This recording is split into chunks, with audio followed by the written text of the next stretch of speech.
Vande Mataram.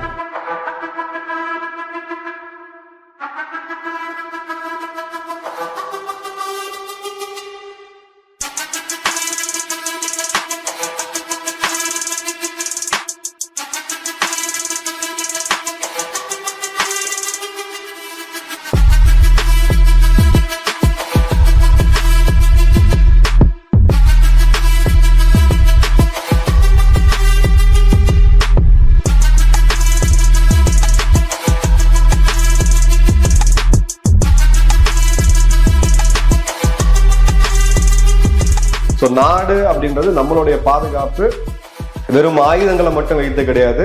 நம்மளுடைய கலாச்சாரம், நம்மளுடைய பண்பாடு, நம்மளுடைய வேல்யூஸ், நம்ம எதுக்காக இந்த நாட்டில் இருக்கிறோம் அப்படின்றதுக்கான ஒரு அடிப்படை காரணம் இருக்கு.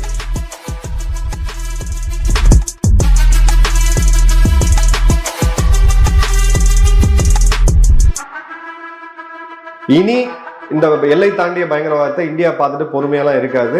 உள்ள வந்து நீ ஏதாவது பண்ணனா மீண்டும் மிலிட்டரி ஆக்ஷன் தான், இதோட கடுமையான ஆக்ஷன் தான்.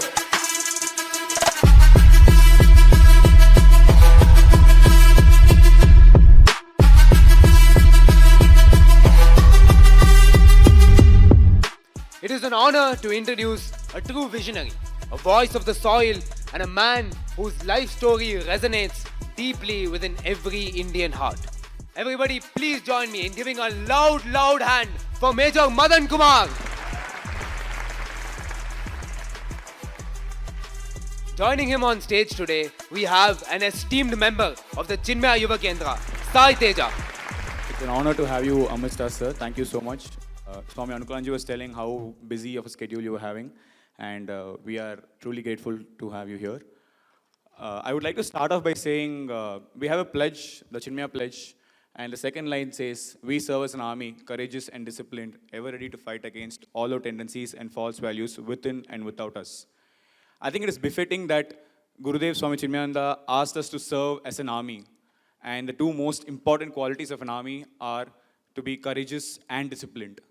I think what unfurled between May 7th and May 10th of 2025 reflects the story of courage and discipline, where day after day, night after night, our Indian armed forces fought for us, defended for us against Pakistani, Turkish and Chinese drones and missiles with courage and discipline.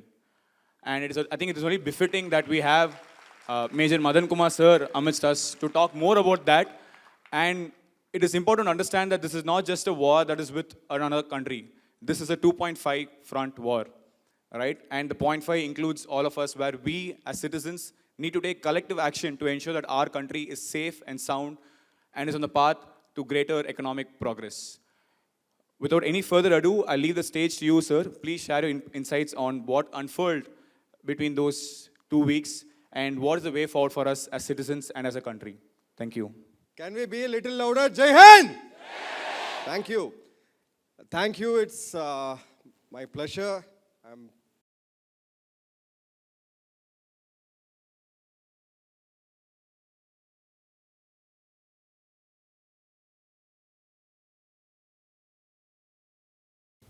Okay, let's keep it very informal. Wherever you want to stop me, ask questions, criticism, positive, negative, anything is fine. Abuses, you can follow my Twitter handle and do it there. Okay, thank you. A lot of people do that. Okay. So, before we start off anything about Operation Sindur, so we need to know a little background about where we came from as a culture, as a country. So the general perception post 1947, after we came out of the colonial rule, basically it projected us as a very soft power, humble, ready to get humiliated, and we are a peace-loving country, quote unquote, Ahimsa, right? But the history says something else. Let's start with something called the Chola dynasty. Most of you heard of it? Randomly, okay? One from this end, one to my right flank, and one from the center. One sentence description about Chola dynasty. Just in one line. Whatever comes in your mind. Go ahead. Yeah? It can be as simple as one word. Don't Google it. Naval power. Good. South Asia's biggest empire. Good. World's biggest temple. Where is it? Cambodia. Okay. Established overseas trade. One big round of applause to all of you.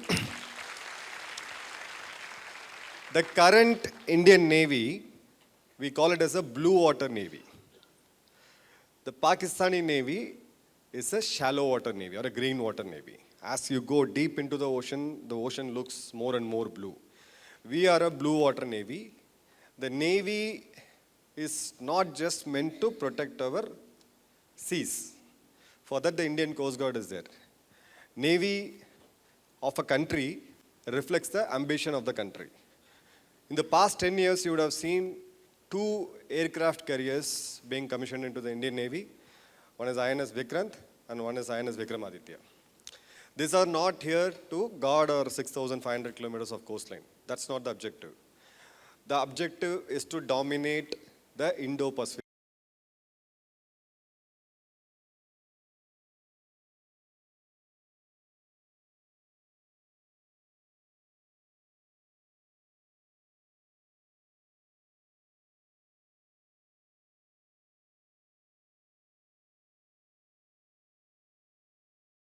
It has got plethora of ships which carries a corvette, a destroyer, submarines. It goes with it's called a carrier battle group.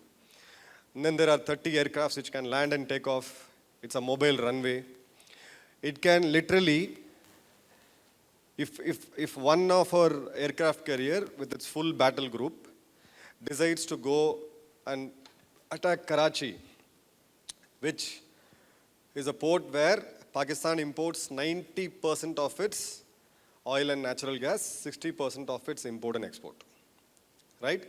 So Cholas had that vision of dominating the Indian Ocean region. In the days to come and the years to come, in your generation, for the next 100 years, the entire globe's politics will be played in the Indo-Pacific region. You will be one among the, I would say, rarest of the rare generation where you will see maximum amount of geopolitics happening in this particular region. That's why I gave a reference of Chola. I'll just give you one example of what Cholas did. Those times we didn't had the iron and steel. There was no metal. So all those ships were bought or been built up with, what did they use? Wood. Okay. So a literature which is available in Chennai's library, sanitary library, it's an original script. Nobody transcribed it. It's an original script. What it said is, Cholas researched about wood, which tree, when it has to be cut, how it has to be cured, how long it has to be cured, how the cross sections has to be made, who will do it, what is the weapon or I would say a tool to cut that, how to assemble it, and how to put a nail and make sure the nail doesn't break in the ocean. It's almost a 7,000-page book of how to build a ship. We didn't inherit our naval prowess or I would say naval shipbuilding from UK or Columbus or so. That's a very wrong notion because we always need to know where we came from to know where we actually have to go, right? Cholas also did something. They built wealth. Cholas built so much of temples, and each temple had so much of gold and so much of wealth. Where did this wealth come from? Quick. Trade, okay. What else? Conquering territory is good. Tax. Whom did they tax? People who use the oceans, okay. Good. So one leading question to what he said. What happens if you don't pay the tax to Cholas?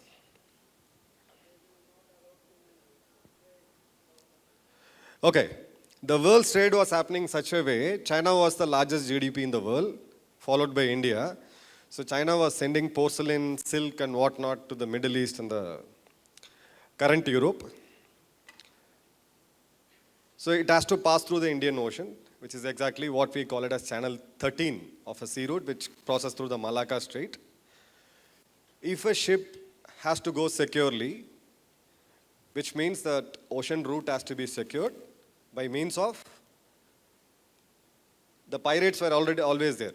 They were part of our world, okay? Against piracy, against enemy ships, against natural calamities, if somebody has to rescue you, right?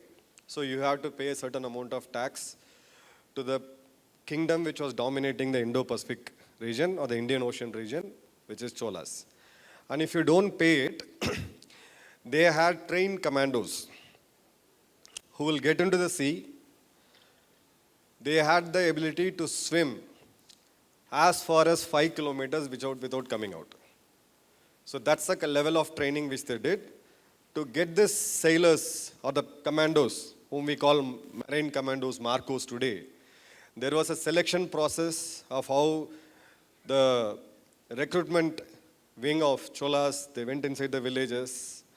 They had mapped people in the sense of how much is their lung capacity. There were tests which was happening in Kaveri River. But Kaveri River is a river. It doesn't have salinity, right? But something has to be done in the ocean.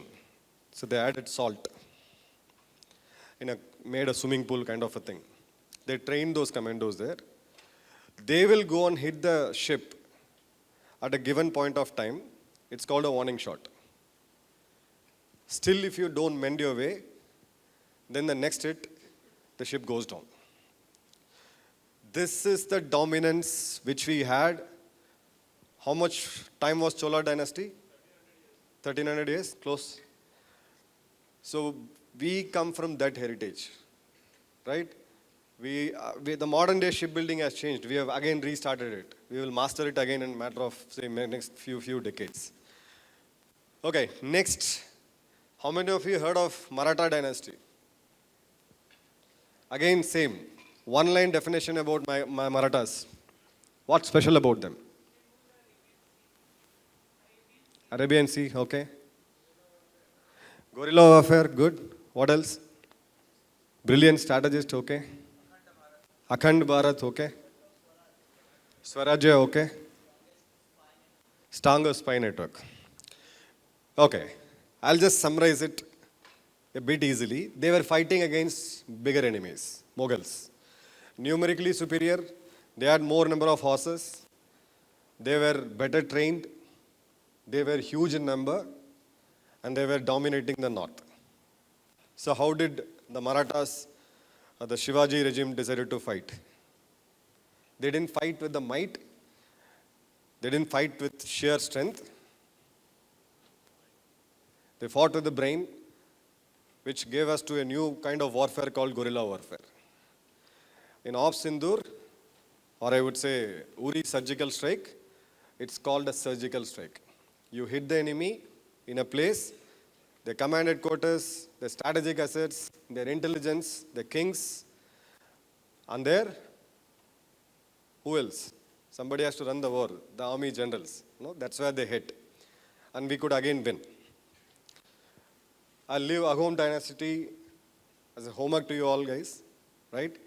Now let's time travel back to April 22nd of 2025.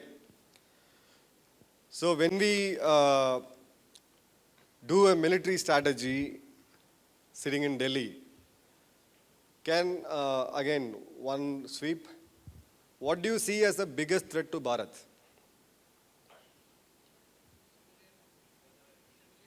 Internal, okay. POK, it's our territory, it's not a threat. Okay? Loss of life of civilians. I'm saying who's your biggest enemy? What scares you the most? Threats and threatens you the most? China? Yeah. Congress? Okay, good. Okay. No, the Congress in the current form is not the actual Congress. We'll come to it. Okay, next. Pakistan, terrorism, USA, Fine. Okay. So, to put it straight, the country's security threat is decided basically by its neighbors. Unfortunately, we got such a nice vastu. Towards our west and north, we have Pakistan. And towards north and east, we have China. And towards east and southeast, we have a new baby called Bangladesh. It just started, pestering us. Fine. And we have Lanka. How many of you knew Sri Lanka was against us in 1971 war? They gave their air bases for the Pakistani aircraft because Pakistanis then can't fly from West Pakistan to East Pakistan, right? So they have to come to Sri Lanka, refuel, get their aircrafts loaded, and then they have to reach East Pakistan. If that support would have not been there, we would have liberated Bangladesh in a matter of 5 days, and we would have got maybe more than another 10,000 Pakistanis surrendering to us. So what happens is, when you have a big country of size of India, with such a massive heritage, a very long culture, heritage, languages, we have few of our languages as the oldest in the history of humankind. We had the maximum number of amount of wealth in terms of GDP or in terms of gold. We were and now are the spiritual capital of the world. And we were emotionally very, very strong. A country of this size, when it starts growing, India, or we call it as Bharat, is an elephant which has just stood up, it's about to shake. When it does it, when an elephant really does it, what happens? The lion and what happens? You've seen National Geography, right? It creates tremors. So any country which is close by to India, India's neighbors, Nepal, Bhutan, Bangladesh, Sri Lanka, Maldives and Pakistan, they feel threatened. It's basic human psychology. You are in a street where you've got a minister. The minister comes in with a conclave of vehicles, cavalcade of vehicles, he comes in, comes out. You may not have the liking for the minister, will you? As it is, none of us, we don't like politicians, right? So now he becomes my neighbor. The cars get parked. You feel threatened, right? There is a sense of insecurity. Precisely that's what happens with our neighbors. And Pakistan, by default, is a different country compared to our other neighbors. Why? Because what is the identity of Bharat as you believe? Yeah. Hinduism, good. Sanatana Dharma, then? Culture, okay. Diversity. Values and heritage. Okay. Can you now someone say, what's the identity of Pakistan?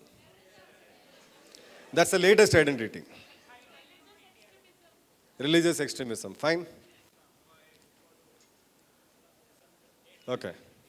Okay. I'll tell you two fundamental things which drives Pakistan, which unites Pakistan. Hindu hate and India hate. Plain and simple. Okay? That's been taught in their school textbooks.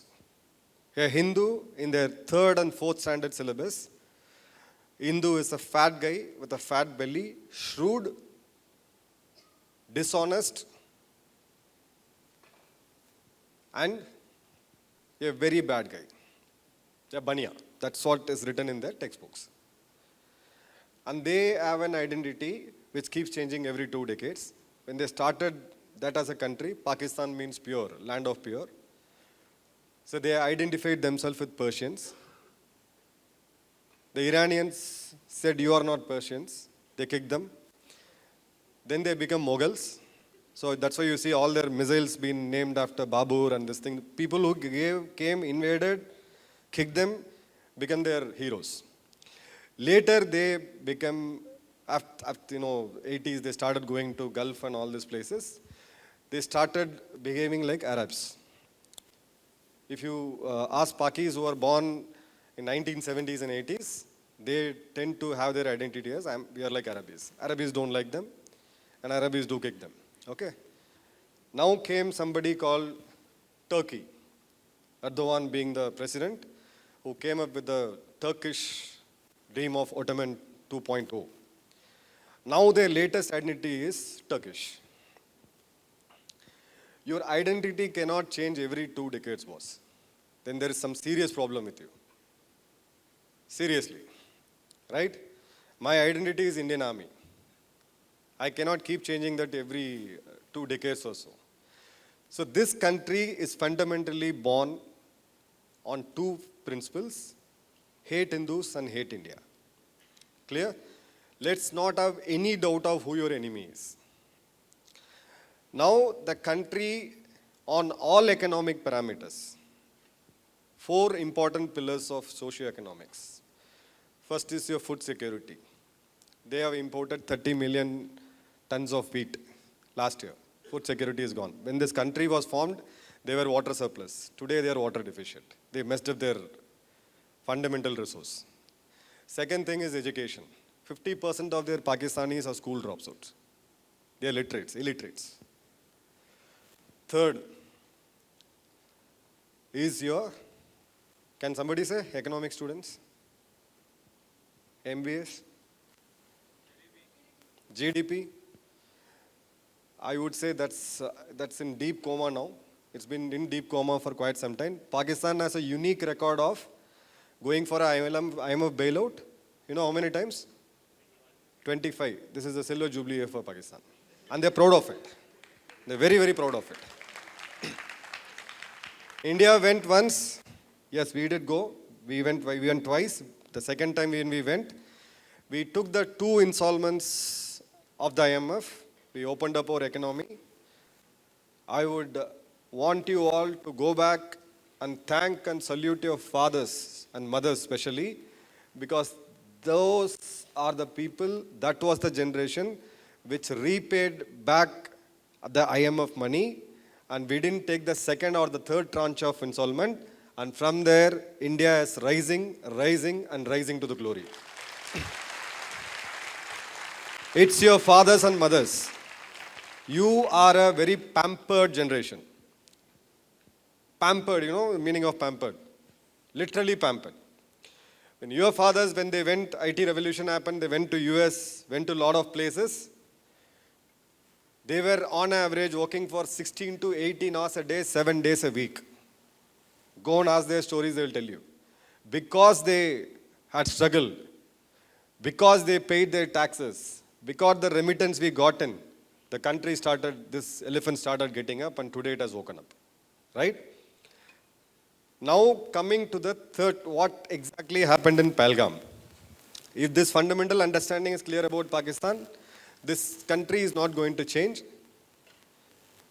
It cannot change. It will change if the de-radicalization, somebody starts this process today, it will take another 50 to 70 years for them to get de-radicalized, come back to Mother Earth, think sensibly, use their grey matter, and then try to become humans. And if at all they become humans, then they start liking Indians. This Aman ki Asha, hum ek hi hain. I keep hearing this. Okay. So we are born to the same mothers. Yes, mothers were same, our grandmothers were same. But the genetics have changed. They have been poisoned beyond. So there are situations which puts the country to think. Even now, a Gallup survey which was conducted between 12th of May to 17th of May still says Pakis believe, 86% of the Pakistanis believe that India is their existential threat. If India is there, we cannot survive. So only one has to survive. Either it's India or it's Pakistan. I'm not feeding you hate, I'm giving you facts and figures. If you want to challenge me, please do challenge me with facts. Fair? Okay, now Palgam, why this place was chosen, we all know. It's a tourist place. Considerably Hindus, people from other faith as well. The killing ground was chosen. It was properly recce, satellite imageries, ground intelligence, human intelligence, TAC intelligence. They chose the killing ground. They chose 4 terrorists. 2 of them were from regular Pakistani special forces. They were from special services group of Pakistani army, the elite para commandos. no army on earth would do this shame, a soldier himself becoming a terrorist. It's unbecoming of a soldier. He is not worth his salt, he is not worth his uniform, he is not worth his mother, he is not worth for his nation. But this country did it. 4 guys came in, they chose a killing ground. They wanted to send a message that we will kill Hindus. Kalma, you would have heard of all this. So there was a religious profiling. People were shot point blank, right on their heads. You get a headshot, there's a 3 mm hole on your front, and your brain pops out on the backside. That's it. So there's no way that you can survive. Take it with a pinch of salt. I know a couple of you would be getting scared. Blood, no, I don't want blood. But the reality is right in front of us. If any one of us would have been there in Palgam, we would have faced the same thing. Point blank, people were shot. The saddest part of that is, they had conversations with people. That too was to create anger in our country. That was to create panic in our country, frustration in our country. So they had these conversations between them. So do you know to read this? No, I don't know. Okay, then I'll shoot you. Then he engages with the panicked woman. She says, shoot me as well. Why do you want to leave me? No, tu jaake Modi ko batana. Okay. So all this theatrics of drama is basically to hit you here and to hit you here. This will be done constantly from now on. On you, the way you look, caste, creed, religion, India, dirty country, Panipuri, no cleanliness, filth, and a couple of us have suddenly become global citizens, we start endorsing it. If I change my slang of English, and then I kind of add some American accent to it, or a British accent, I become a global citizen. Most of your generation believe this. British was a land of tribes. Please go back and read the history. So these guys did it for a purpose, and the purpose was achieved. But what the irony of this, we were supposed to speak about, the martial culture of us. Not a single soul in that group of 500 people decided to fight back. Not a single soul. Trust me. Can you give me a mic?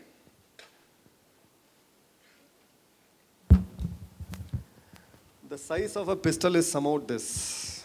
Okay? I'm pointing a gun at you. I'm pointing a pistol at you. It's difficult for you to pull it away from me.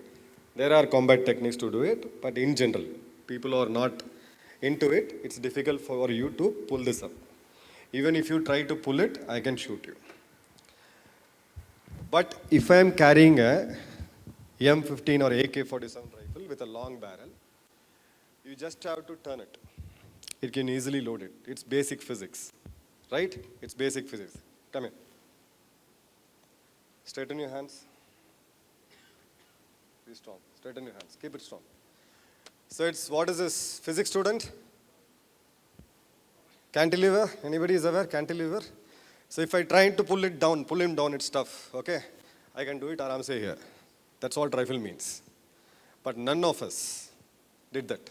4 guys took off 26 lives and got a country to brink of a war. Just 4 of them. This is a serious issue which all of you have to think. Now I put myself in that situation. There's a gun on my head. 99.99% I'm sure, boss, time aa gaya. I think I'm gone.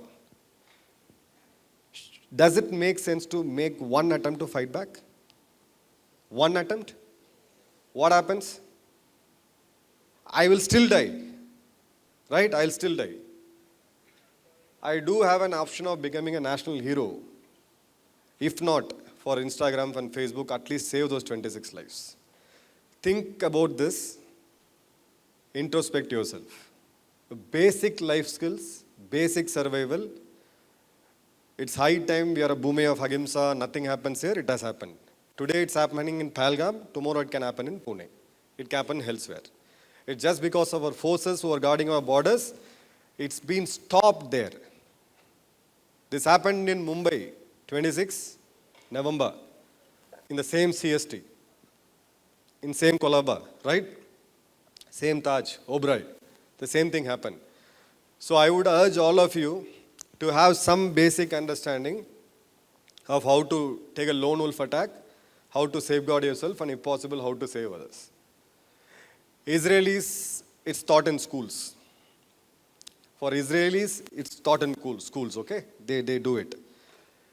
Now coming to Operation Sindur. Can anyone tell what was the objective of Operation Sindur? Neutralize terror camps, yes. Hit their military bases and runways, okay. To show India can fight back, okay. Not to keep quiet after what happened, okay. Defensive offense. Ajit Doval's fan? Okay. Yeah. Show that? We are always ready. Okay. Okay, there are three scenarios which the country operates, any country. One is absolute peace. You go to any Scandinavian country, Nordic country, it's absolutely peace. You hardly get to see police or military. We were always in a no war, no peace situation. Now we are in a warlike situation. India has only two options. One, we have a no war, no peace situation, and one, we are in an active war situation. Today, Operation Sindur has brought into an active war situation. The objective was very clear that we will cross the border. That was done in Uri, that was done in Balakot. But this time, we said we will cross the border, we will hit the root of it. 5 months before, I put a tweet on my handle, if something has to be targeted, it has to be this place in Bawalpur. I put this tweet in, I think, 13th of December last year. That place was Markaz Subhanallah complex in Bawalpur, Punjab province, Pakistan. That's the birthplace of terror. Lashkar-e-Toiba. It's a massive complex, almost 100 crores of investment, which has got everything our institution has got here. But here we make scholars, we make humans, we make leaders. There they decided to make terrorists. That's a fundamental difference. It had every facility what you have here. So we are sending them a message very, very clearly. There are three ways of doing counter-terrorism. The photographs which you saw way back like 15 years before. To counter terrorists in the place they are, which is Jammu and Kashmir. Second, to cross the border slightly away, what we did in Uri. And third is to go where it originates. Now we have set a new benchmark, a new deterrence. Try it one more time. We are going to hit your terror headquarters. Second thing, we have clearly told the world which sees us the same prism of lens, we are Gandhians, we are soft-spoken, we hate violence, or we don't know violence. You know, we can't retaliate, the voices which came off. We have clearly told the world, this century is the century of Bharat, and we have arrived here militarily. This is the message we gave it to the world. And this message was given in the name of Sindur. In the name of Sindur, we got to know who designed it. The two young officer, a Captain Saab and a guy from Army, they both designed it. Every logo has a message. This logo also has a message. If you connect this logo with various political leaders, the Prime Minister, the Raksha Mantri, the Foreign Minister, you'll get to see the pattern. I'm leaving it to you as a homework. Why Operation Sindur? I'm not talking about the name, I'm talking about the logo. That logo has a very strong spiritual connect. The logo has a very, very strong cultural connect. The logo has connect with each and every one of us, irrespective of which religion, what caste we follow. Fine? Third message, there was a cycle of, I would say chicken and egg cycle. Pakistan does a terror attack through some low-cost terrorist. And by the way, whoever calls this terrorist as freedom fighters, they are some outstanding soldiers, they fight for their religion, it's all BS. I have caught a terrorist alive, his name was Abu Bakr. I think he was 20 years old when I caught him in 2005.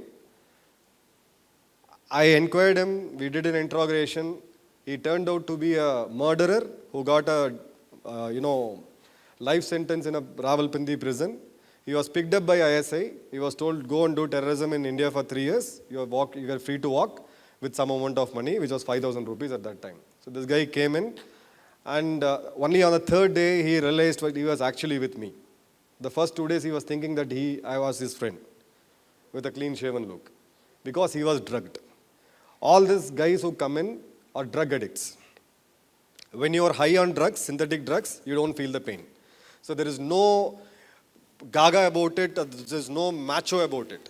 Okay, don't believe in all these stories, they fight for jihad and let the drug wane, let the drug come down.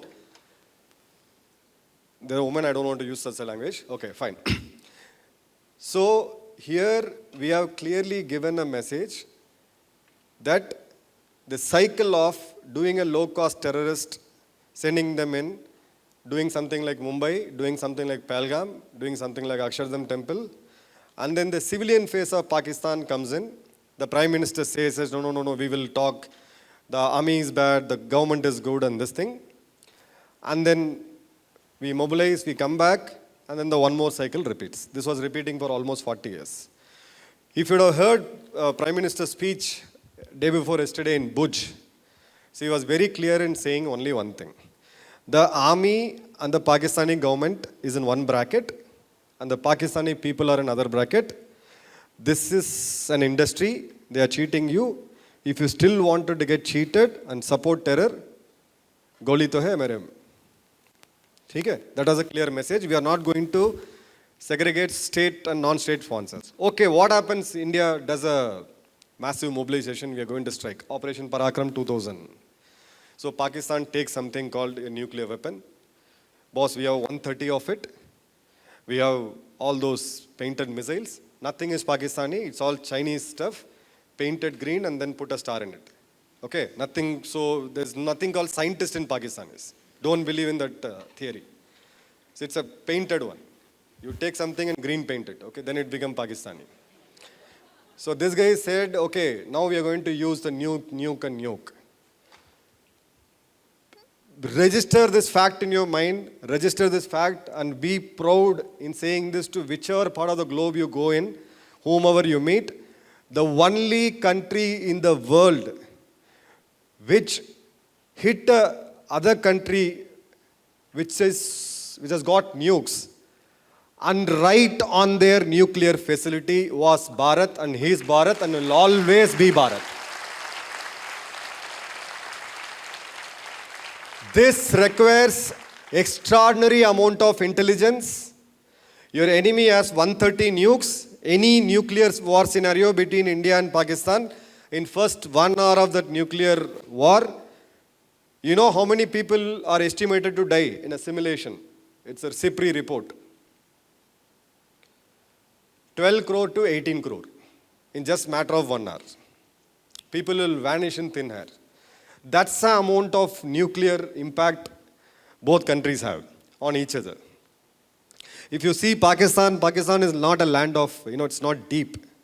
It exactly resembles like a dog sitting upright for its dog, waiting for its food. It looks like this. And there is a tail also. The tail lies in.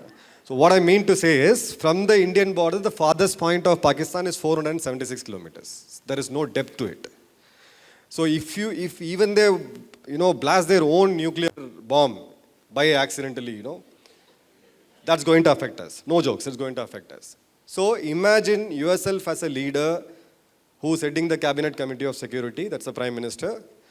The Army, Navy and Air Force chiefs comes and gives their options. These are the military options we can do. These are the possible retaliations which Pakistan will do. Now somebody decides to hit the nuclear storage facility near the Nurkan Air Base. It means we have called their bluff out. Now the entire world is reworking on their nuclear strategy. Because as per the agreement with India and Pakistan has, we are supposed to disclose each other's civil and military nuclear facilities, and we are not supposed to hit each other's civil and nuclear facilities. Pakistan never disclosed that, so we also never hit that. Clear? So this is again a master stroke. When Air Marshal A.K. Bharti was asked this question, he said, was there any nuclear weapons? I was not aware. This is the highest level of Chanakya, brilliance. Be proud about what we did, about the armed forces we have, and the kind of leaderships we have. When you go back to your lives, corporate, all likely, most of you will, a leader is supposed to take unpopular decisions. In 2021, we took an unpopular decision, which even costed few seats for the ruling government of the day, which is Agnipath. When Agnipath was introduced and there was a political backlash, that army or per se any of the defense forces is not an employment opportunity. Never ever think Army, Navy, Air Force as an employment opportunity. It's not an employment opportunity. It's a place where we need leaders.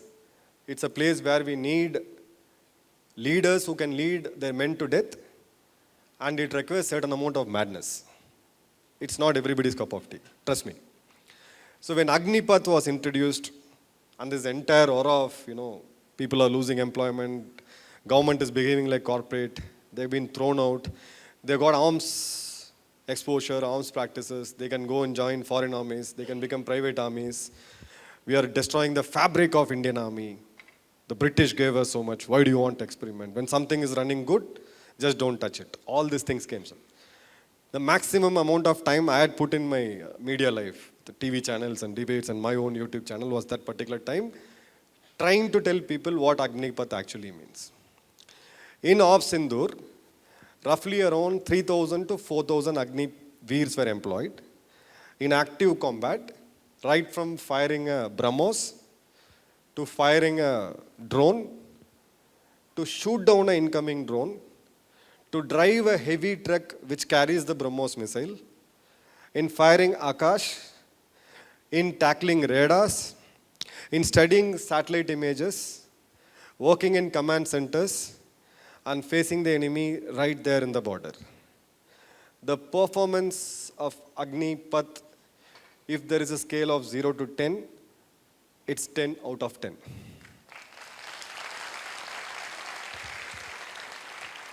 You have to take tough decisions even if it costs you a temporary loss. Remember it. If we would have not taken this decision, the larger concept of Agnipath is for some other reason. One of the reasons is to have a young combat unit. Our average Indian soldier's age prior to Agnipath was around 29 to 30. Enemies like China has around 21 to 22. The idea is to bring it down below 25. That's the strategic HR policy decision we took. Right? Now, can you tell me 5 things or the records which India has done in Operation Sindur? One I gave it already. Indigenous weapons. Can you name few? BrahMos, okay. Akash Tir, it's a system, okay. S-400 is not Indian. It was bought by our tax money, pay more taxes, we'll buy more S-400s. Okay, what else? INS Vikrant, okay, good. Integration, how many are from Bangalore? Something special came from your city. What is a drone? Who made it? No, it's not DRDO. No. Shame on you, Bangaloreans. You buggers know when Virat Kohli was born, what is his vegan diet, how many times he scratches his Alpha Technologies. The drone's name is Sky Striker. It was made by youngsters. Give a good round of applause to yourself. 100-kilometer range, completely stealth, can carry 10 kg of warhead, which went and hit almost every places we chose. And it just cannot be stopped. And the Chinese expensive missile defense system, HQ-9, and live, nothing could stop it. Okay? The company was started just 4 years before. Less than, a little more than 1,000 days. How many Maharashtrians? What did your state do for Op Sindur? I'll give you a clue, Nagpur. Anybody? Homework. I'm not here to take your guest lecture or quiz program. Okay. Okay, I'll tell you one interesting story where we really made a difference. The world actually turned towards India and saw these guys are crazy. These fellas are crazy. You know? Anybody can mimic Trump? Okay. These fellas are crazy. Okay. What happened is we have something called a L-70, Saltum. It's an air defense gun. It's got a gunner, it's got a commander, and one guy rotates it. It like a, 360 can rotate. It's on a platform. The gunner sees the commander sees the aircraft, and then he points it out, and this guy holds the frame and see-throughs it. It's like this, a steering wheel, and then he moves it. And then he fires one belted ammunition at the rate of 2,000 rounds per hour. 1 or 2 will hit the aircraft, possibly the fuel tank, and then it gets down the aircraft. This was obsolete. It's an old vintage Yamaha RX-100. How many of you have driven it? Yamaha RX-100. Okay. That used to be my college bike. So we used to do wheelies in that. So this gun was officially retired when I was in army. I said, boss, thank you, you have served well. But the new technologies have come in. We have got radars, we have got missiles, and no aircraft is going to fly so low that you are going to take pot shots. It's been retired. Turkey was supposed to be a drone superpower. They have a drone called Bayraktar TB2. So that was supposed to be a game changer. Azerbaijan, Armenia, very short fought war. Azerbaijan won Armenia because of the drones. The same drones was used in Ukraine and this thing. So all these drones came in. This L-70 was used effectively. Those videos you would have seen. There is a... So what is that one which goes with some light? You know that? It's called a tracer round. Yes, a gunner shoots it and he wants to see whether it's hitting the target or not. So one odd time he sends a tracer round so it can follow the light. How this gun was used? Any clue? No? Guess. This is where the Indian ingenuity, the brilliance, the jugaad, the tactical brilliance, everything lies in. There is a company called Turbo Imaging in Bangalore. Okay? They made a size of this. They made a small module. It's got a sensor, it's got a thermal camera, which can kind of see in both day and night. It can sense a target. Okay, they made a small assembly. And then this input has to be communicated to the gun, so you need a software to integrate it. So they created a software. It's all Indian made in Bangalore. Right? Once this was done, now the gun has to rotate. Because the drones come in very fast, it dodges, it maneuvers, it does a lot of stuff. So the gun cannot keep changing. It's a linear gun, turning a gun is a linear motion. So it has to be integrated. So they bought a servo motor from Coimbatore. A sensor, a major, there's a connecting software, and then a servo motor which was fixed in that platform, which can rotate the gun on its own. Trust me, I called up one of my course mates who's still serving. I said, Bhagar, what's happening? Like, I keep hearing so much of drones coming in, administer and this thing. He said, yes, my boys are firing those drones. No, I couldn't hear any noise. Where are you? And I'm having my coffee. Later, when he sent me that photo, had a shock of my life. The gun is somewhere. It's in your gate. The guy who is operating the gun is sitting here at the comfort of his coffee. Okay, and they were just playing video games. And these drones were getting shot. Left, right, out and center. Imagine one country in the world which can pick up a vintage RX-100, retrofit with something and compete with your latest KTM 390 Duke. Bro, is it something which we achieved? Can you imagine? This was again done by you all. Thanks to you. So, why the world is now a bit nervous for us? The actual problem for you is something different. Your generation is going to face the maximum aggression of the West. The maximum aggression of the West. You go to their universities, you will see. They will feel insecure. You go and compete them in their Big Tens, Big Hundreds, Fortune 100, they are already insecure. Each and every leap we take, we take in our Atmanirbhar Bharat. Each and every leap we take in the defense manufacturing, you will face the maximum amount of threat which none of us had ever faced in the past 75 plus years. Trust me and be mentally prepared for it. It will be assault on you, your self-confidence, your self-respect, your emotion, your spirituality, your everything. The base of this country will be under attack for the next 20 to 30 years because the elephant has stood up.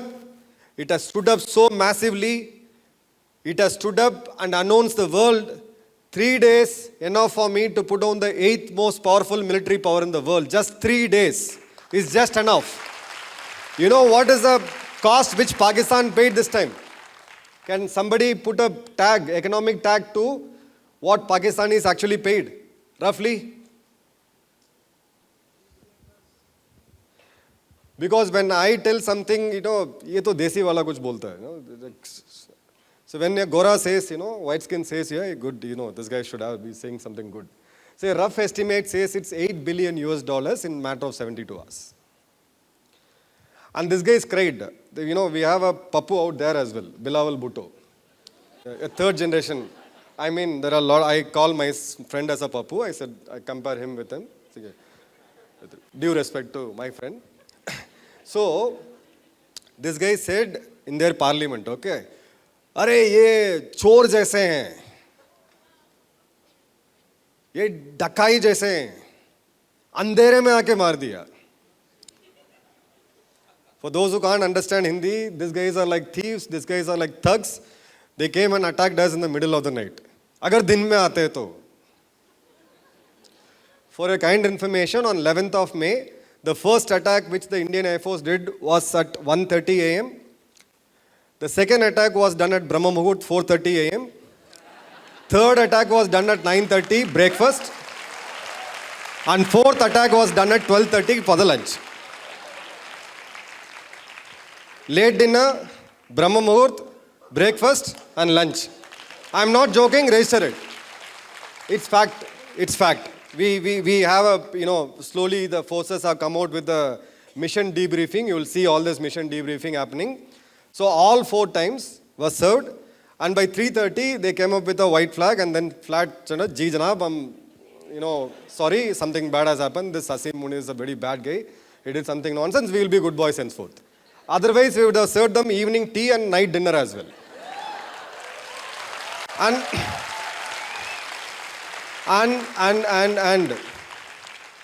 2 more attacks. I'll tell you how, the military dynamics work.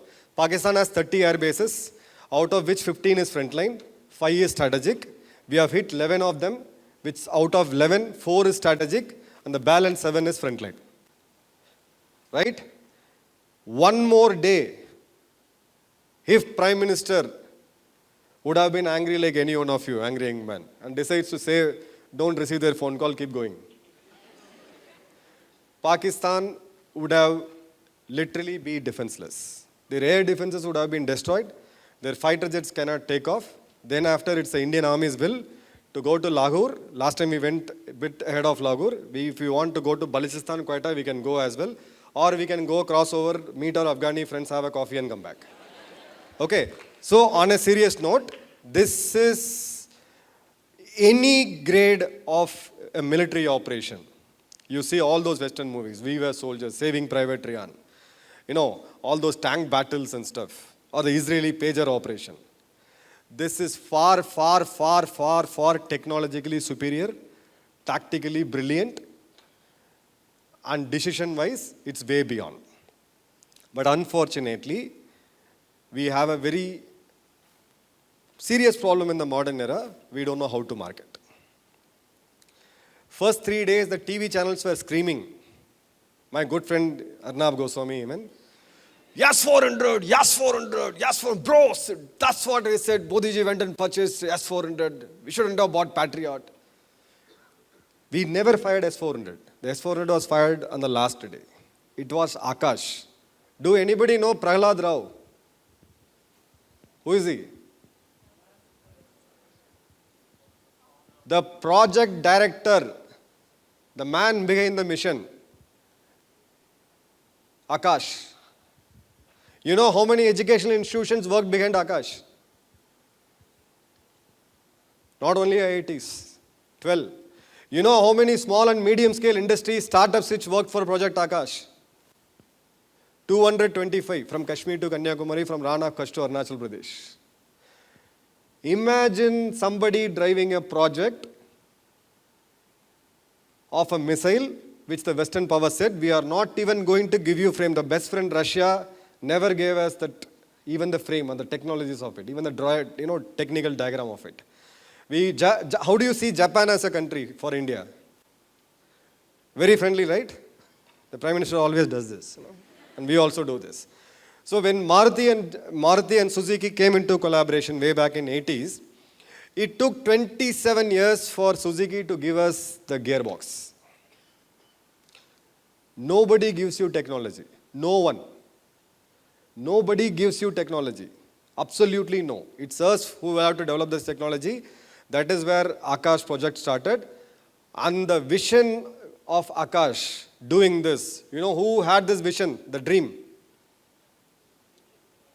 It was the God who lived among us, Dr. APJ Abdul Kalam, who fought with then Prime Minister, got this project funded, and he was the one who picked up a young scientist called Dr. Prahlad Rao and put him on this job. And that day when out in TV, when everybody was screaming about Prahlad, sir, about the Akash missile and stuff, he just shared it so laughingly. Mrs. Prahlad came to him, in the coffee. You've been talking about this Akash 20, 25 years. Oh, yehi hai kya? This is what it is. Proudly he said. So, what I'm trying to tell you is, please choose your heroes wisely, choose your influencers wisely, and don't forget to celebrate them. Don't ever forget to celebrate them. It's shame on us. We know Virat, Anushka's birthdays, their brand value, what vegan diet they eat, and we forgot who made Akash and the team behind it.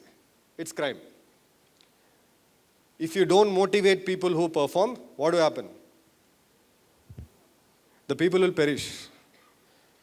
If a running horse and a donkey moving at a same pace, both are equally rewarded or both are being appreciated equally, the horse loses its interest. This is the problem with your generation. Identify heroes, choose them wisely, because you are the global ambassadors. I cannot keep going in every college, everywhere, beating around what is Hop Sindur.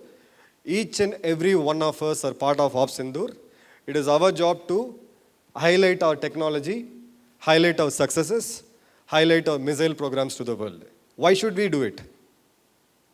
Why should we highlight this? Defense exports. One big round of applause for him. Why else we should do this? Change the narrative. Good. What else? More young people to come in. Good. What else? Foreign reserve, good. Right heroes, good. So fundamental understanding about the world, about the human nature. Go back to Bhagavad Gita, go back to Mahabharat. There is one important thing about humans. We are under constant war. We always are under constant war in various yugas, even today, Kali Yuga.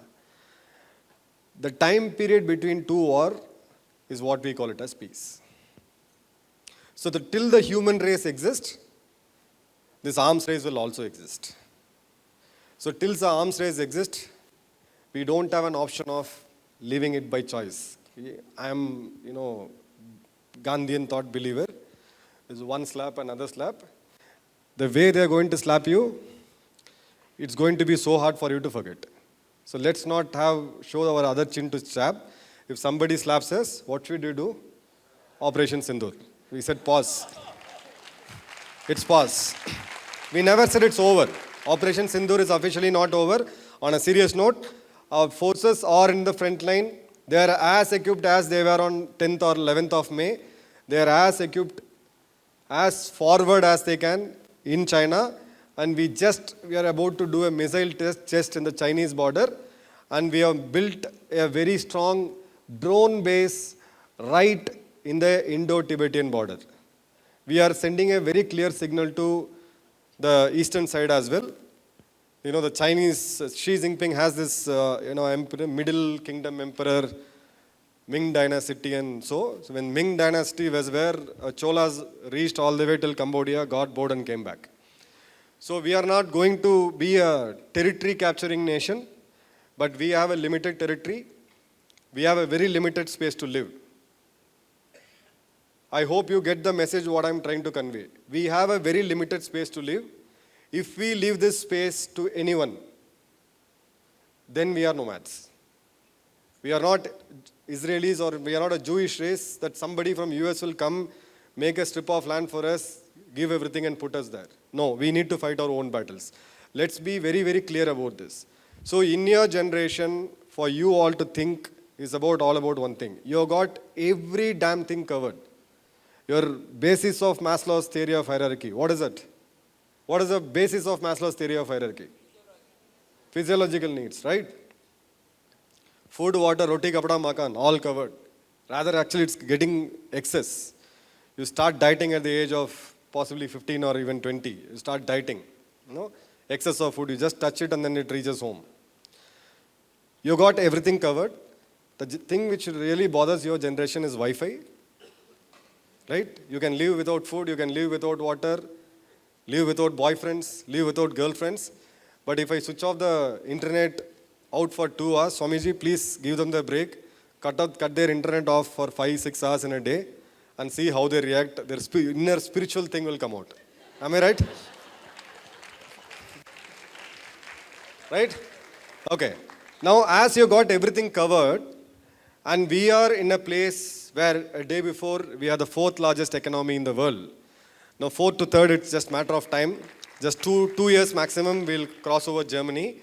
Then the real competition starts between the number 1 and the number 2. The gap is closing fast. America is a declining force. China is a rising force, but China is kind of stagnated now.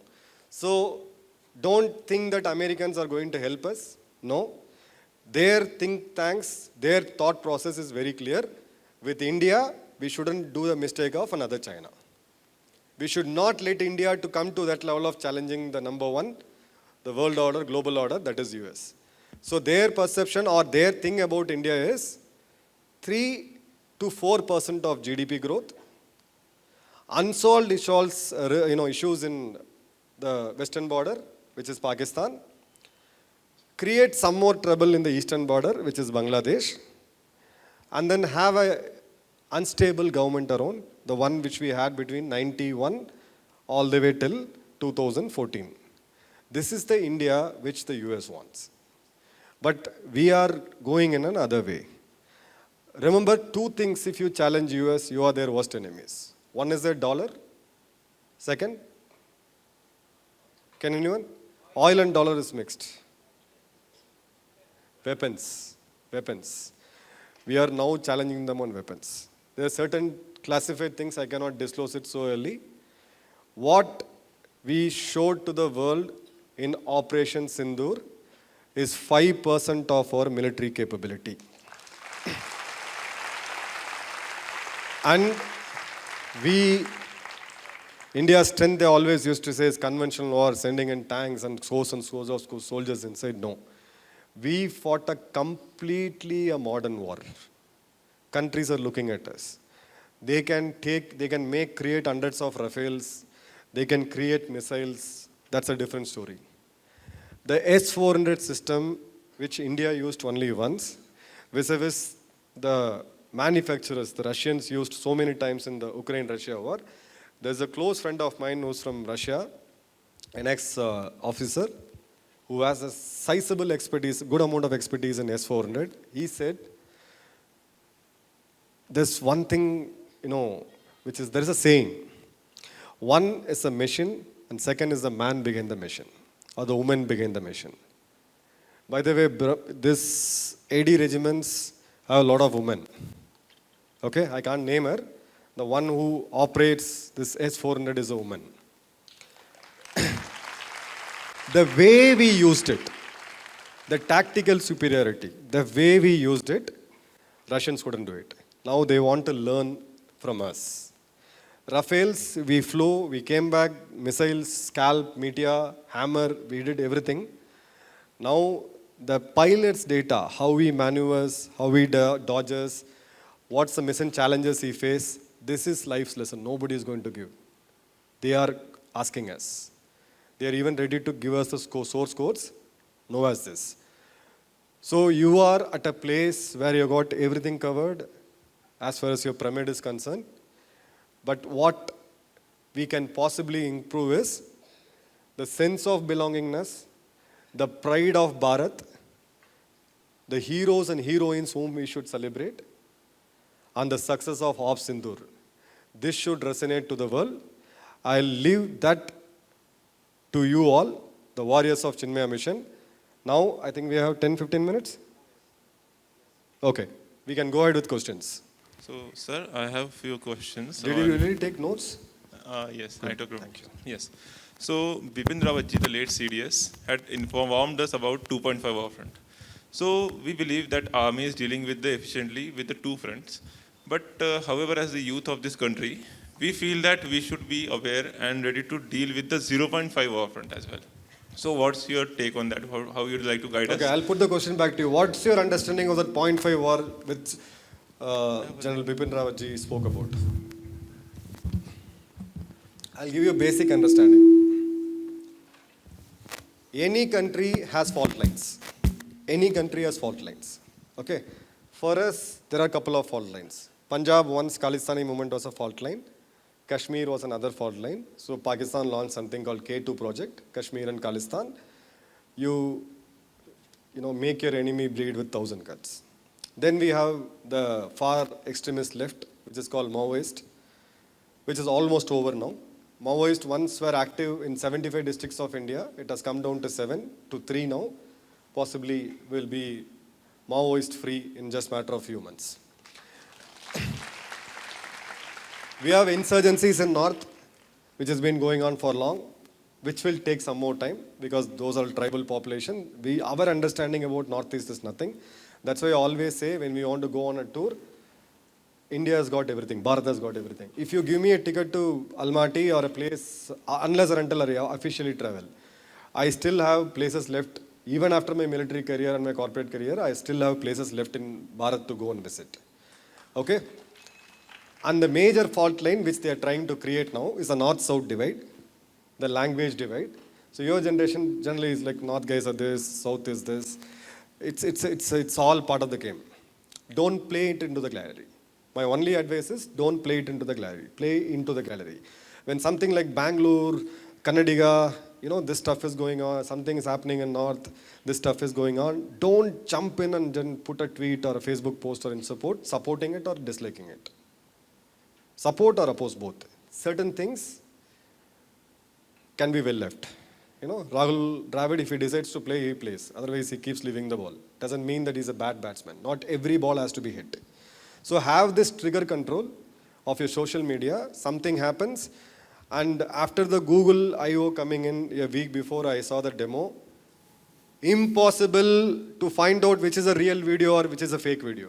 Please don't ever trust videos, these photographs, postcards, and then get emotional, jump into it, fight with your friends, WhatsApp groups. Don't ever do that. If we are able to cut down this, this 0.5 battle is almost defeat. North-South divide, one state is earning more but getting less, another state is earning less, getting more. Boss, there are 5 people in the family, right? One buyer doesn't have a job. You will starve him to death. This is it's absolutely ridiculous. Don't get into this. No, my state, don't ever always remember one thing. If you have any doubt on any of your political affinity, religious affinity, caste, creed, north, south, east, reservations, I'm for reservation, I'm against reservation, always put your country first, you will get the answer. I always do that. Put your country first. Put your dharma first. Put your dharma first. Put your dharma first, you will get an answer. Nowhere in our dharma, it's been thought that discriminate people basis their caste, creed or religion. Absolutely no. There were certain scripts which were relevant at certain era, which we have crossed. We are a religion, we are a dharma which evolves constantly. We evolve constantly. Don't ever get into this narrative of this 0.5. The 0.5 is hidden. It comes with an agenda. As far as the extremism, religious extremism is concerned, things like sabotage activities, we have a very foolproof internal security system. Don't ever worry about it. All you need to be aware of what's happening around, there is a strategy bill. I will give it to you in writing. We are in May. We will head into Diwali. You have been seeing that, cultural hit on Diwali. Make it green. Don't play crackers. Because 3.5 years a war is happening in Ukraine and Russia, which is very emitting smoke. Entire Diwali smoke is happening in Ukraine, Russia in that day. The world starts burning only because of Diwali. No. They will come to your festivals. Next year, I'll mark it, give it to you in writing. Holi will be the most targeted festival. Holi is against women. Holi is for hooligans. Holi is for drunkards. Holi is for druggies. Holi is this. Holi is that. Holi is that. And then down 10, 12 years, your children and your children, Holi, I don't celebrate Holi. My niece told me this, no, I don't want crackers. What happened? No, it's green. 3 years down, I couldn't convince her. I forced her to, beyond a point, I can't do it. Chachu can't do it. I said, no, boss, there's nothing wrong. Throughout my day, I keep speaking about war and conflicts. Here, Chachu's videos. There's much more thing happening. Because of you burning some pool jadi, nothing is going to happen. Climate is not going to change. So this is 0.5. Okay, be aware of it. Anything else? Good evening, sir. I don't have the question, what you have explained over here. I have something different to ask you. Thank you for this session. I have the same question which I have asked from my maternal uncle, who is in Air Force now, currently posted in Nagpur, and also in Navy retired, my neighbor uncle, that what kind of discipline we should have in ourselves to be a part of an armed forces. As an athlete, a state level athlete, I'm giving my best. I have qualified my written in NDA, but so unlucky, I have not gone for my SSB, but I am now also trying to be a part of Indian Armed Forces. So I have the same question, how can I know that I have that level of leadership quality, as I've also led my school as an head boy.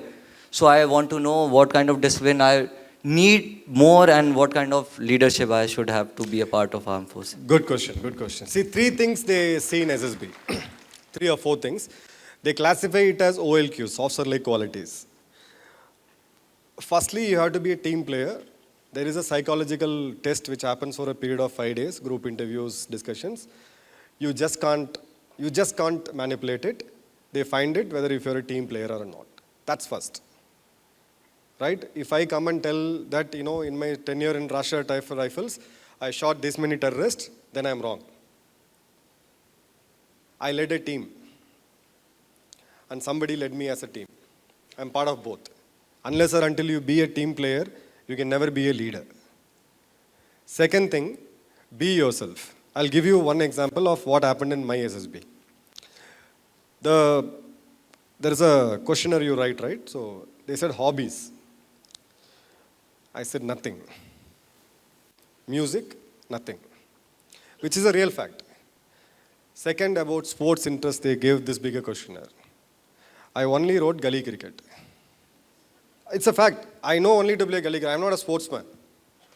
So when the final interview happened, both president happened, president asked me, you're fit, you're young, you didn't pick up any game, any this thing. I said, sir, unfortunately, I picked up a college which is 45 kilometers from Chennai. So I had to take a bus at 6:30, reach my college at 8:30.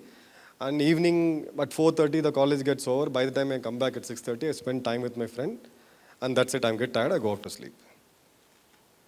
He said, okay, fine. So the moment I came out, what happens, when you come out, hey, kya pucha, what did they ask? So I said, yeah, the other guy who went in was too good in sports. So he had the maximum interview. I was sure that I never had a background from forces, nothing. I was sure this guy looks good, smart enough, he answers. And by the way, the guy goes and sweats out, possibly he knows every damn game in the world. But where, things when came out discussed, then we came to know. So he wrote his favorite game is football. And he said right forward. You play right forward, center, left, and he said right forward. In the interview, the entire question was on football, on right forward, on how the strategy works. And he was asked a question, tell me your favorite right forward footballer in the world. No answers. He failed. So be true to yourself. It's impossible to manipulate. You have to communicate. Communication is key. It's not only for the SSB or the army interviews and this thing. Communication is everything. If I classify you by IQ, if I have to pick up 5 best guys, this happened with me in IIT Mumbai. When I went for my, pickup guys, I was struck because every kid out there was too good. I cannot choose. But whom did I choose? Is the one who was able to communicate better, crispily. Okay? You speak to me separately. We'll connect out. Anything else? Check. Sir, I'm an aviation enthusiast, so after the Operation Sindur, I was seeing aviation forums for, weapons and fighter jets and all that. But one concern hit me, no one's talking about is, if Turkey can provide drones to Pakistan, especially good ones, why, this timeline with Pakistan allying with Turkey, how it's very short, Pakistan might be willing to take the TF Khan stealth fighters, and we ourselves are lagging on the AMCA project. So there could be an eventuality, which no one has spoken about, of Pakistan using stealth fighters to strike deep in India. So many military projects I have known so far in India are delayed or underfunded. So with our doctrine moving heavily, do you think the AMCA project will move faster to counter a possible TF Khan import to Pakistan? Okay, 2 questions. One is Pakistan getting good Turkish drones. Turkish drones, I agree. Good, I disagree. Because we just showed them it's not good. What you see out in specs is completely different from what it actually does. Second, stealth aircraft. The only 2 aircrafts in the world which are proven stealth, one is the F-22 Raptors and F-35. Chinese call their J-35AS stealth. Sukhoi 57, none of it is battle tested. So we don't have to worry. Yes, we are lagging. The framework for the 5th generation AMCA project has been approved. This time, unlike the previous time, it's not the HAL which is going to, the sole agency will be, developing the frame and the aircraft. This time, L&T is going to compete. A lot of other Indian corporates, SMEs are going to compete. So we will start mass producing this by 2035.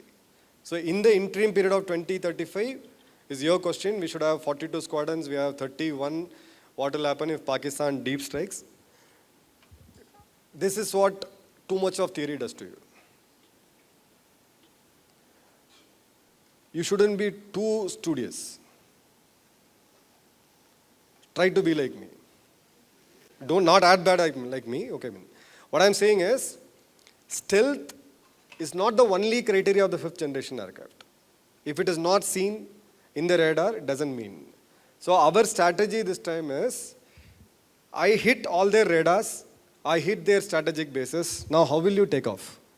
Who will guide you? Your aircraft is stealth, but the aircraft doesn't, it's not a standalone device, right? It works with the ground system, communication, everything. So if I hit your communication, unless or until I keep all my air defenses right, my radars right, we can't. Okay? One question to all of you, why do Indians, we always name radar on women? Boys can answer it.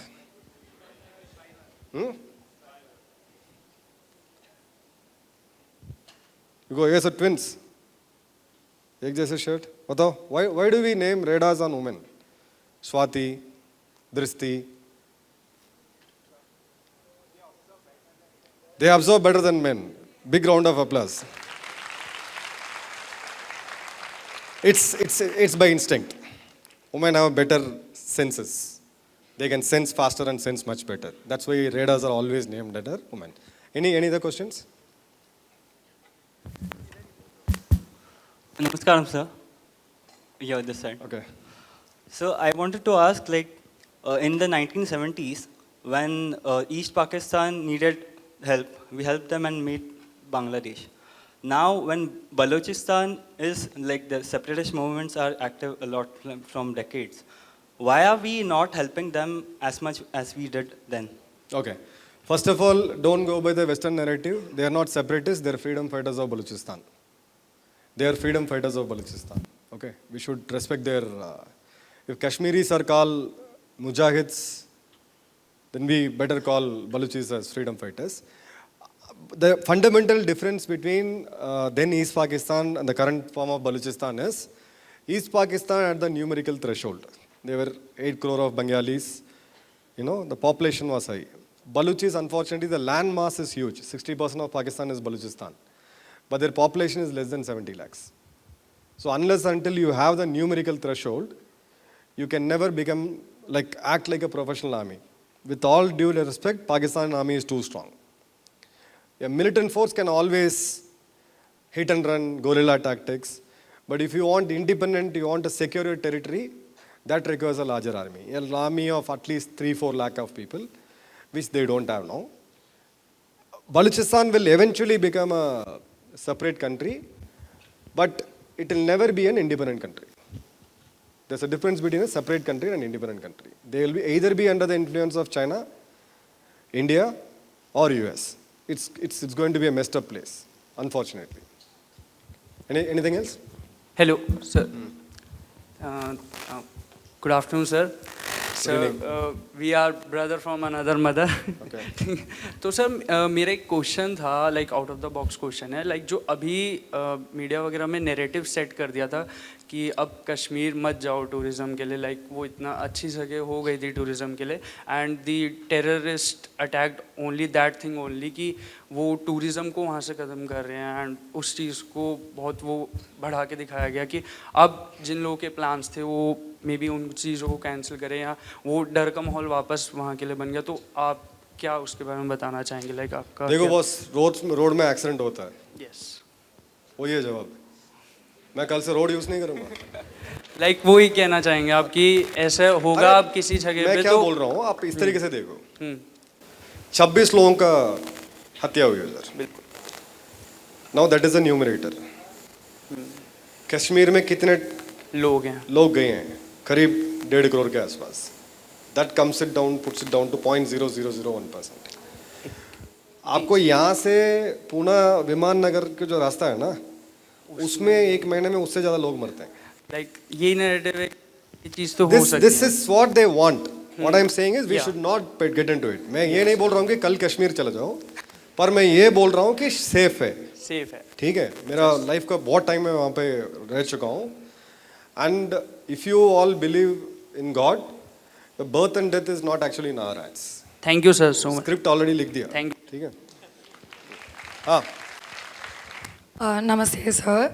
So for the place you are today, you would have had a vision back then, right? So I'm 18 right now. What was your vision about Bharat and army back then? See, 18, it's really tough to have a vision for country. When I was 18, my vision was actually to do something big. I really don't know what was it. I was a completely messed up kid. I wanted to be a doctor. I couldn't clear my MBBS entrance. I just fell short of the cutoff. I ended up in a veterinary college. Then I said, I will not do this. Then I joined Coimbatore Agriculture College. I studied there for a month. Then I was a city kid, I said, 7 o'clock, plowing and this thing. I said, no, I will not do this. Then my father said, come into civil engineering, because he was a civil engineer and my brother was also a civil engineer. I didn't want to do it. I said, because you both did it, I will not do it. So let me do something different. So out of a blue, I just picked up randomly, said, yaar, ye acha lag raha. So I became a textile engineer. Thinking that it is about ramp shows and fashion walks, I ended up actually in a garments factory, stitching machines, and life was actually different. But maybe some incident came later. I think Kargil changed the perspective of me. I said, those days we didn't have the access of instant information. We used to go through the newspapers and the evening reportings. I said, if life has to be lived once, I don't know, we are going to live once as how many janams, I don't know. But it has to have some purpose. So that became army. So that is the time I said, I will do this. And I was very, very clear, I'll attempt only once. I will not attempt twice, I'll attempt only once. So I gave my UPSC examination. By then I cleared my prelims. By then the CDS exam came in. So CDS, I could manage in the first 100 in the order of merit. Then I attended my SSB. I cleared it. And then the UPSC mains exams was coming in. So I asked one of my family member, should I take this route, wearing an olive green, or should I become a cop? He said, you will be a very, very dirty cop. It's a very, already the thing is already spoiled. You don't spoil it more. I was a very indisciplined, rebel guy, till my final year of engineering. They said, better to, go and join OTA, you will become an officer. Even actually my perception about OTA was something different. My perception about becoming an army officer is, I'll have a nice cozy office, and then I'll wear my uniform, people will come and salute me. And then I went in, I never knew a single word in Hindi. Within Chennai, I was somewhere else. I was in Timbuktu. All the North Indians were told to speak only in English. And all the South Indians like me were told to speak only in Hindi. I was clueless. I never entered a swimming pool prior to my life. So that kind of took me off. It takes time to shape up, but what I would say is you have to be curious. Have that fire in the belly. I need to do something that will eventually come. It's maybe today, tomorrow, or unless you have some spiritual capability like Vivekananda, that's a different story. But 99.99% of us, you should never close your curiosity. Mind has to be an open parachute. Right? Keep it open, you will hit the right place. When, we don't know. All the best. Anybody else? Yeah. Jayan sir. Jayan. I have a question. Since you are an army veteran, this is the best way, you're the best fit to ask this question, because I've observed this of late, mostly due to, I'll say, brainwashing and propaganda, that it is inculcated into our brains that we are a very peace-loving society. We are peace-loving, but that has been directly translated as weak. Culturally, we are not. We are a very Shastra-oriented society. So as a veteran, countries like Israel and all have forced conscription. So that element comes very naturally to the people. We do not. And culturally, we have been a very Shastra-loving society by the spirit. Not as in knowing Shastra to attack, but by the spirit. So as a veteran, how do you tell the common people, especially in our generation, considering the challenges that lie ahead, a common man to inculcate the sense of Shastra mentally, to fight in life and to fight challenges across all possible problems and external, internal, all in all senses. Okay, so military teaches you few good things. You don't have to be a Kshatriya to be in the military. It makes you a Kshatriya. The few things I follow in life, which has given good results to me, is 30 minutes of physical workout is mandatory. 30 minutes. Not yoga. Yoga is for some other purpose. Meditation is for some other purpose. 30 minutes of hard physical activity where you sweat.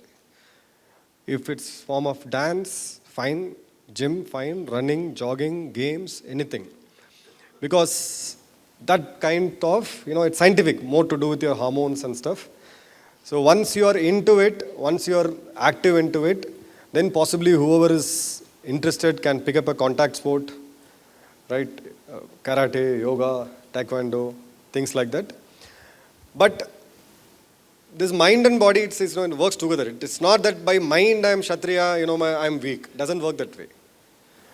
I have seen people who are much thinner than me in army, who have done impossible things.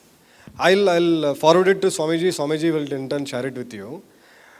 You know who's my inspiration of my life? I actually forgot to tell you. I'll just precisely take 2 minutes. There is a 32-year-old guy called Prabhakaran, who's an NSG commando. NSG is the elite force of India, right? Black Cats. So this guy is just 32 years, comes from a very remotest part of Tamil Nadu, Tenkasi. So first time the Milap campaign, you know that, right? Milap campaign, something came to me, I was told to share it so that some help comes to him. So when I read his history, I generally don't cry. I mentally am a bit more stronger. But I started having tears, I called him up. During an active military drill in a NSG hub, this guy fell from the 2nd floor. Because the railings were not proper, it was early morning, 3:30. He got completely paralyzed below his waist at the age of 28. Newly married, the 1-year-old kid, daughter. The army hospitals gave the best of the possible treatment and then said throughout his life he has to be on wheelchair. He couldn't even stand. He was given up. The medical case history was done. Then I met him in Chennai. So there's an hospital which said we are going to try some sensory neuron, some advanced treatment. So we got him to Chennai. He said 5%, the doctor, I still remember, she said 5% chance that this guy may stand up on his own with putting his muscle support on this thing. 3 months, every day he used to send his videos. Okay? So there's a treadmill and this guy stands with all those sensory wires and neuron, the things stuck on his body. And the nurse used to catch his calf muscle and put the step one after the other. 7 months, he started doing it on his own. 24/7. His mind was fixed on one thing, I will get up on my own and do it. He went back home, we bought him a treadmill. Every day, there's a lot of time because he sends a 50 MB to 100 MB file. At one point of time, I was actually, God sometimes he's, too crazy, punishes such good people. But one time I met him in his home. He said, sir, come to me with me the treadmill. He went there. I tried to help them. And I said, what are you trying to do? His upper body was like as if he was like a boxer. You know what he said? Sir, इसके नीचे ही तो problem है ना, इसको ऊपर तो मैं ठीक हूँ. See the man's spirit. He is killed. I would say death is much more easy. This guy stood up. He started walking. The doctor was awestruck. He became a case study. Even now he cannot walk on his own, but he can stand up, do his natural duties and come back. Then after he Googled something, he went into YouTube, he was sending me some videos. Then he picked up something, he bought a scooty, modified himself for that. And day before yesterday, I was in some other event. He sent me a video, small video, where sitting ahead with a tiranga in his hand, in his modified, scooty. He is leading the victory march for Sindur. Nothing can kill his spirit. I vouch on the God I believe. If I would have 10% of the determination and the grit which he has, I will rule this world. So take inspiration. It not always comes from inside. Meditation, yoga, spirituality helps you to, pull it from inside. It's there inside. Sometimes you need an external influence. That's why I always tell your generation of students and, kids, what you get influenced of is really matters of what you become. Absolutely, this is a key. If you think having a flat six-pack abs or a zero figure makes you beautiful, there's something terribly wrong with your way of thinking that you're healthy.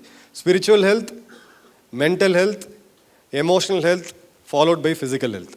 Only if these four are absolutely fine, then you call yourself healthy. So that's why I'm saying this particular point of where do I get the energy from, where do I get the inspiration from, is the kind of people whom you follow. 1.5 hours, almost for 2 hours, I was with Swamiji. I was tired. Since Sindur, I've been traveling and my media and stuff, briefing keeps me busy. But I derive that energy. This happens. This is not, I'm not telling you something which is not scientific. He is positive. Just sit with him for 5 minutes, you'll come to know.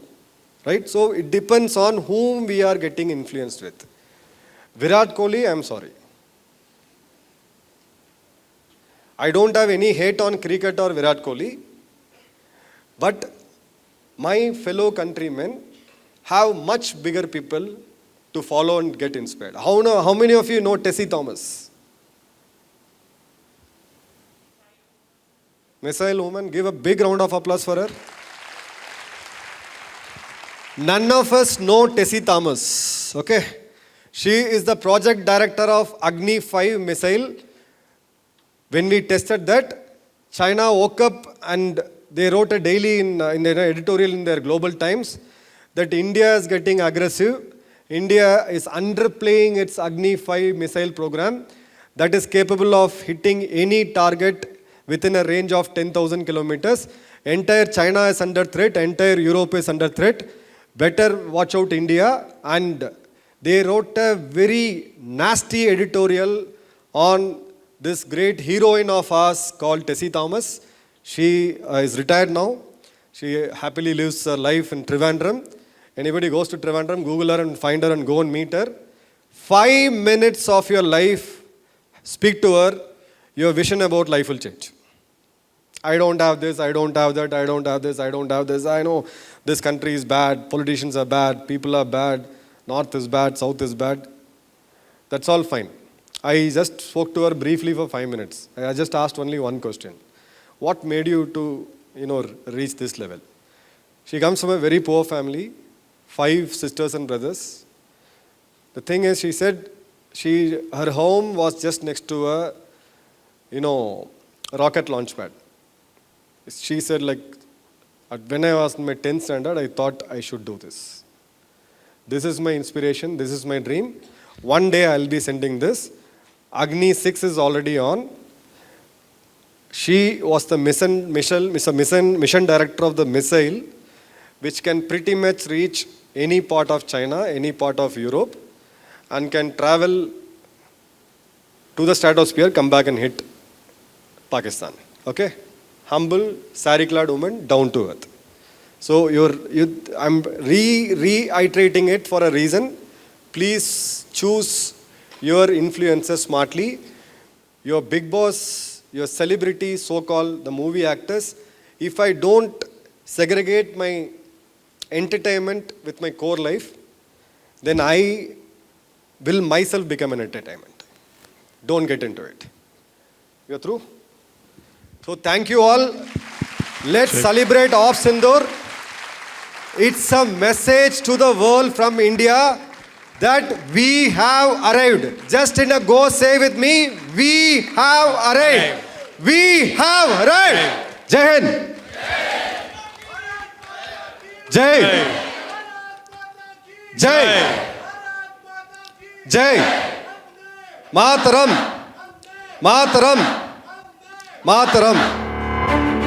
On behalf of the gathering here and the entire Chinmaya Yuva Kendra, I would like to humbly invite Swami Turiyanandji to present a few mementos as a token of gratitude for such a phenomenal address.